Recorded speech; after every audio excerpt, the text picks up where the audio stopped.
ಸ್ನೇಹಿತರೆ ನಮಸ್ತೆ. ನಾಡುನುಡಿ ಯೂಟ್ಯೂಬ್ ಚಾನಲ್ಗೆ ನಿಮಗೆಲ್ಲ ಸ್ವಾಗತ. ಸ್ನೇಹಿತರೆ, ಅಪ್ಪ ಅಮ್ಮನ ಆಸ್ತಿಗೆ ಸಂಬಂಧಪಟ್ಟಂತೆ ಈಗ ಸುಪ್ರೀಂ ಕೋರ್ಟ್ ದೇಶಾದ್ಯಂತ ಹೊಸ ನಿಯಮವನ್ನು ಜಾರಿಗೆ ತಂದಿದೆ. ಇನ್ನು ಮುಂದೆ ಮಕ್ಕಳಾದವರು ಅಪ್ಪ ಅಮ್ಮನ ಆಸ್ತಿಯಲ್ಲಿ ಯಾವುದೇ ರೀತಿಯ ಪಾಲು ಪಡೆದುಕೊಳ್ಳಲು ಸಾಧ್ಯವಿಲ್ಲ. ಪೋಷಕರ ಸುರಕ್ಷತೆ ಮತ್ತು ಅವರ ಮುಂದಿನ ಭವಿಷ್ಯದ ಉದ್ದೇಶದಿಂದ ಸುಪ್ರೀಂ ಕೋರ್ಟ್ ಈಗ ದೇಶಾದ್ಯಂತ ಮಹತ್ವದ ಆದೇಶವನ್ನು ಹೊರಡಿಸಿದೆ.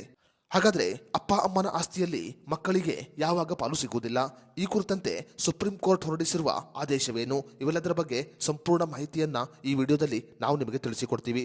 ವಿಡಿಯೋ ತುಂಬ ಇನ್ಫಾರ್ಮೇಟಿವ್ ಆಗಿದೆ, ಎಲ್ಲೂ ಸ್ಕಿಪ್ ಮಾಡದೆ ನೋಡಿ. ಹಾಗೂ ಈ ಮಾಹಿತಿಯನ್ನು ಪ್ರತಿಯೊಬ್ಬರಿಗೂ ಶೇರ್ ಮಾಡಿ. ಸ್ನೇಹಿತರೆ, ಇತ್ತೀಚೆಗೆ ಕೆಲವು ಪ್ರಕರಣಗಳು ಬೆಳಕಿಗೆ ಬಂದಿದೆ. ಮಕ್ಕಳು ಪೋಷಕರಿಂದ ಆಸ್ತಿಯನ್ನು ಪಡೆದುಕೊಂಡು ನಂತರ ಅವರನ್ನು ಕಡೆಗಣಿಸುತ್ತಾರೆ. ಆದರೆ ಈಗ ನಿಯಮದಲ್ಲಿ ದೊಡ್ಡ ಬದಲಾವಣೆಯನ್ನು ಮಾಡಲಾಗಿದೆ. ಇನ್ನು ಮುಂದೆ ಮಕ್ಕಳಾದವರು ಪೋಷಕರಿಂದ ಆಸ್ತಿಯನ್ನು ಪಡೆದುಕೊಂಡು ಅವರ ಆರೈಕೆ ಮಾಡದೇ ಇದ್ದರೆ ಆ ದಾನಪತ್ರವನ್ನು ರದ್ದು ಮಾಡಲಾಗುತ್ತೆ. ಅಂದರೆ ಪೋಷಕರಿಂದ ಮಕ್ಕಳಿಗೆ ಹೋದ ಆಸ್ತಿ ದಾನಪತ್ರವನ್ನು ರದ್ದು ಮಾಡಲು ಈಗ ಸುಪ್ರೀಂ ಕೋರ್ಟ್ ಆದೇಶವನ್ನು ಹೊರಡಿಸಿದೆ. ಮಕ್ಕಳು ಪೋಷಕರನ್ನ ನೋಡಿಕೊಳ್ಳದೇ ಇದ್ದರೆ ಸೆಕ್ಷನ್ 23ರ ಪ್ರಕಾರ ವಿಲ್ ಅಥವಾ ದಾನಪತ್ರವನ್ನು ರದ್ದುಗೊಳಿಸಬಹುದು. ಪೋಷಕರು ದೂರು ಕೊಡುವುದರ ಮೂಲಕ ಈ ಆಸ್ತಿ ಪತ್ರವನ್ನು ರದ್ದುಗೊಳಿಸಬಹುದಾಗಿದೆ. ಪೋಷಕರು ನ್ಯಾಯಾಲಯದಲ್ಲಿ ದೂರು ಕೊಟ್ಟು ಸೆಕ್ಷನ್ 23ರ ಪ್ರಕಾರ ವಿಲ್ ಅಥವಾ ದಾನಪತ್ರವನ್ನು ರದ್ದುಗೊಳಿಸಬಹುದು. ಮಕ್ಕಳಾದವರು ಪೋಷಕರಿಂದ ಆಸ್ತಿಯನ್ನು ಪಡೆದುಕೊಂಡ ನಂತರ ಅವರ ಆರೈಕೆಯನ್ನು ಕಡ್ಡಾಯವಾಗಿ ಮಾಡಬೇಕು.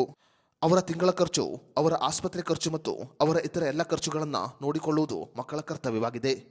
ಹಿರಿಯ ನಾಗರಿಕರು ಆಯಾ ಜಿಲ್ಲೆಯ ಸೀನಿಯರ್ ಸಿಟಿಜನ್ ಟ್ರಿಬ್ಯುನಲ್ಗೆ ಭೇಟಿ ಕೊಟ್ಟು ದೂರು ಸಲ್ಲಿಸಬಹುದು. ಪೋಷಕರು ದೂರು ಕೊಟ್ಟ 30 ದಿನಗಳ ಒಳಗಾಗಿ ಮಕ್ಕಳಿಗೆ ನೋಟಿಸನ್ನು ಕಳುಹಿಸಲಾಗುತ್ತೆ. ಈ ಮೂಲಕ ಸುಪ್ರೀಂ ಕೋರ್ಟ್ ಅಪ್ಪ ಅಮ್ಮನ ಆಸ್ತಿಗೆ ಸಂಬಂಧಪಟ್ಟಂತೆ ದೇಶಾದ್ಯಂತ ಹೊಸ ನಿಯಮವನ್ನು ಜಾರಿಗೆ ತಂದಿದೆ. ನಾಡುನುಡಿ ಅಫಿಷಿಯಲ್ ವೆಬ್ಸೈಟ್ಗೆ ಭೇಟಿ ಕೊಟ್ಟು ನೀವು ಈ ನಿಯಮದ ಬಗ್ಗೆ ಸಂಪೂರ್ಣ ಮಾಹಿತಿಯನ್ನು ತಿಳಿದುಕೊಳ್ಳಬಹುದು. ಈ ನಿಯಮದ ಬಗ್ಗೆ ಸಂಪೂರ್ಣ ಮಾಹಿತಿಯನ್ನು ನಾವು ನಾಡುನುಡಿ ವೆಬ್ಸೈಟ್ನಲ್ಲಿ ಕೊಟ್ಟಿದ್ದೇವೆ. ವೆಬ್ಸೈಟ್ ಲಿಂಕನ್ನು ಡಿಸ್ಕ್ರಿಪ್ಷನ್ನಲ್ಲಿ ಕೊಡಲಾಗಿದೆ. ಡಿಸ್ಕ್ರಿಪ್ಷನ್ನಲ್ಲಿರುವ ನಾಡುನುಡಿ ವೆಬ್ಸೈಟ್ಗೆ ಭೇಟಿ ಕೊಟ್ಟು ನೀವು ಈ ನಿಯಮದ ಬಗ್ಗೆ ಸಂಪೂರ್ಣ ಮಾಹಿತಿಯನ್ನು ತಿಳಿದುಕೊಳ್ಳಬಹುದು.